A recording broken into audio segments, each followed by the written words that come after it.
अगं आई, माझी शाळेची तयारी तर खूप लवकर झाली आहे आणि शाळेत जायला तर भरपूर टाइम आहे. तू मला एक छोटीशी गोष्ट सांग.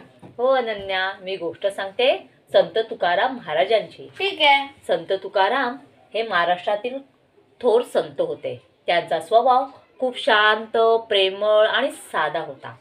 संत तुकाराम महाराज एकदा उसाच्या शेतातून जात होते. उसाच्या शेतातला जो मालक होता तो तिकडे शेतात काम करत होता.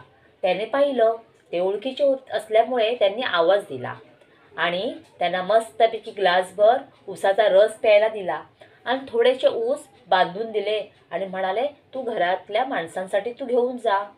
आपले हे साधे भोळे तुकाराम महाराज घेऊन रस्त्याच्या कडेकडेने चाललेत.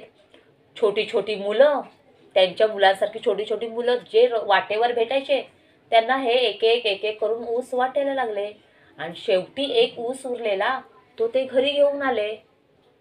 हातातला ऊस पाहून मुलं त्यांची आनंदाने उड्या मारू लागले की बाबांनी ऊस आणला, बाबांनी ऊस आणला. मुलांच्या आवाजाने त्यांची पत्नी बाहेर आली. त्यांची पत्नी म्हणजे कोण? त्यांची पत्नी म्हणजे जिजाबाई.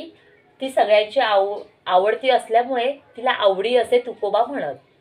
तर तिने म्हणाली की एकच ऊस कसा काय हातामध्ये, तुम्ही एवढ्या लांब शेतावर गेलेलात आणि एकच ऊस घेऊन आलात? तर ते म्हणतात, नाही, त्या मालकाने मला भरपूर असे ऊस दिलेले, पण रस्त्याने येणारी जाणाऱ्या मुलांना मी एक एक वाटत आलो आणि हा एक ऊस मी तुम्हाला आणला. त्यावरती जिजाबाई खूप भडकली. तिला कळालं, अरे ह्याने तर ऊस वाटून आले. ती खूप संताप आला, तिच्या डोक्याला खूप संतापली. ती खूप भांडू लागली. पण तुकोबा मात्र शांतपणे सगळं ऐकत होते. खूप भांडू लागली.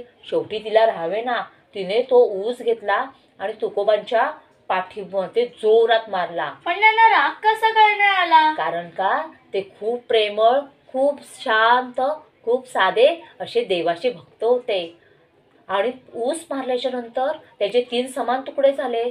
समान तुकडे झाल्याच्या नंतर त्यांनी राग येण्याऐवजी ते त्यांच्या पत्नीला काय माहिती म्हणतात की अरे वा, 3 तू समान तुकडे झाले ह्या ऊसाचे, तुझ्यामुळे हे 3 तुकडे झाले. एक काम कर, तू पण खा, मुलांना पण दे. त्यावेळेस हे उत्तर ऐकून जिजाबाईंना खूप वाईट वाटले की अरे, मी उगाच माझ्या पतीशी भांडली. तिला पश्चाताप झाला की अरे, मी काय ही संतापली एवढी. अशा प्रकारे तिला खूप असे आणि तिने क्षमा मागितली, तुकोबांकडे क्षमा मागितली. अशा प्रकारे त्यांची कीर्ती खूप महान होते. ते परमेश्वराचे परमभक्त होते. आणि मग ह्या गोष्टीवरून आपल्याला काय बोध मिळते की देण्याची वृत्ती असावी. आपल्या ज्या हातात काही वस्तू असेल तर आपण ते दुसऱ्यांना देणार तर देव आपल्याला देणार. आवडली ना गोष्ट? मला खूप आवडली.